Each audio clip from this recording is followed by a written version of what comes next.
What's going on, everybody? Welcome back. Today's a little bit of a different video from what we've been doing.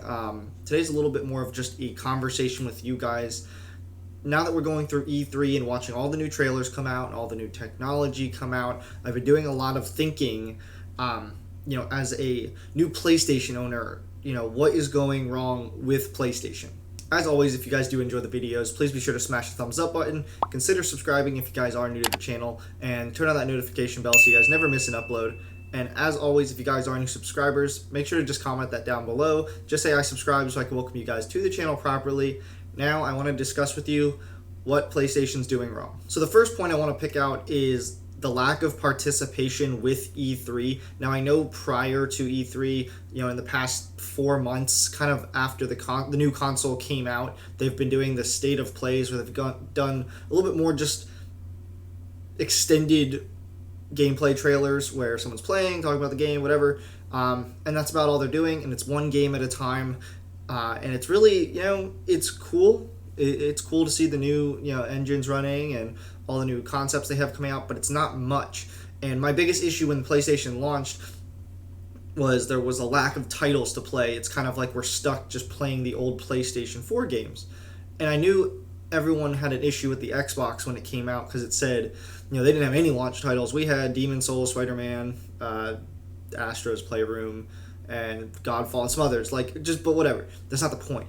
The point is, now we're going through E3 and Xbox and their press conference, they just announced powerhouse titles that you can still play on old consoles and new consoles. And I feel like as a new PlayStation owner, the biggest thing that's going wrong for it is the lack of content.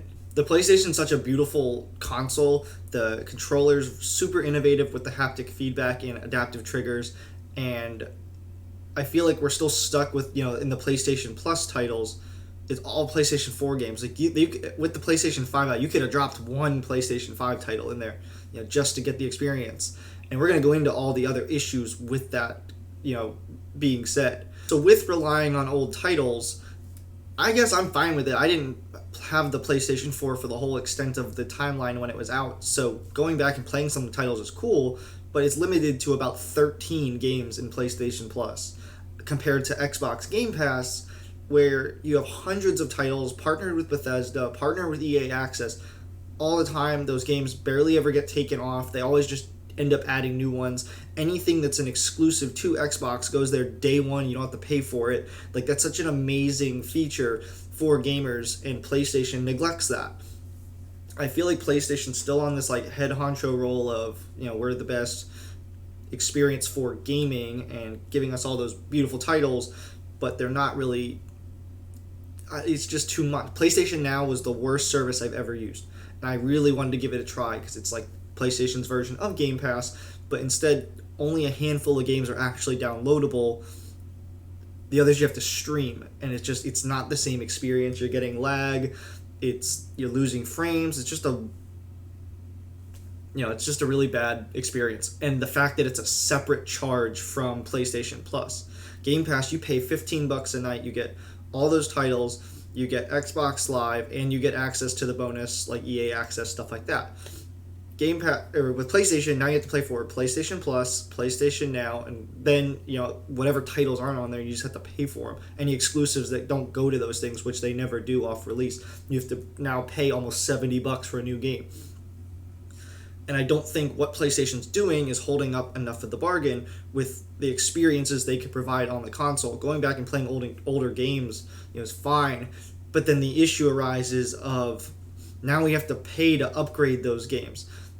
Xbox has a thing called Smart Delivery, and it basically optimizes the game for whatever console you're playing on, so you get the best experience free of charge. PlayStation, I go to play Cold War, and I gotta pay I didn't do it, but you have to pay $10 to upgrade the game. Some games, based on developer, are releasing them for free, but some games that came out prior, you have to pay a $10 upgrade to upgrade to the PlayStation 5 version. And I think that's just a load of crap. This isn't a money grabbing thing. People already don't have the console. You don't need to keep sucking money out of people. And I don't want you guys to think this is a rag on PlayStation video. I love my PlayStation 5. with the games that, you know, did upgrade for free, I had wonderful experiences. The PlayStation, you know, obviously exclusive titles that I'm playing through PlayStation Plus for free that are on there have been good so far. But I just feel like, as someone who bought this brand new console, I feel like they're not putting as much energy into it. There's like barely any titles being announced. There's like Ragnarok, don't know release date. Horizon Forbidden West. I really didn't like the first game, so I'm probably not gonna play it.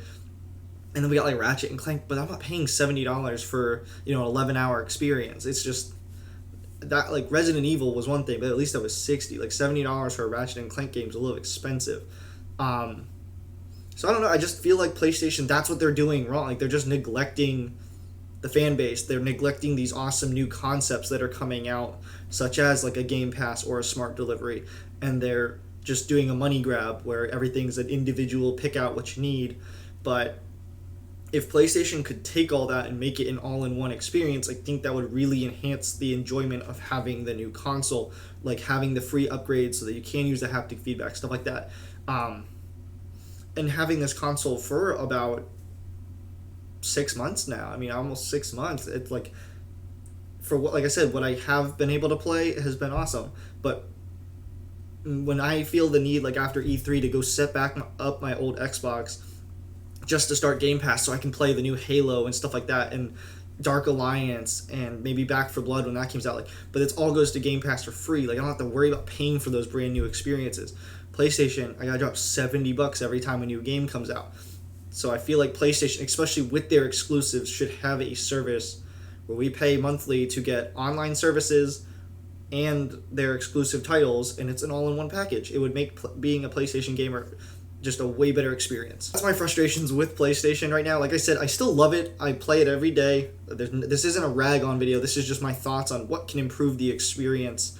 If you guys do have the same thoughts, or do you have any others, let me know in the comments down below. You know, let me know about some games you saw at E3 that you guys were excited to see. If you guys did enjoy the video, please be sure to smash the thumbs up button.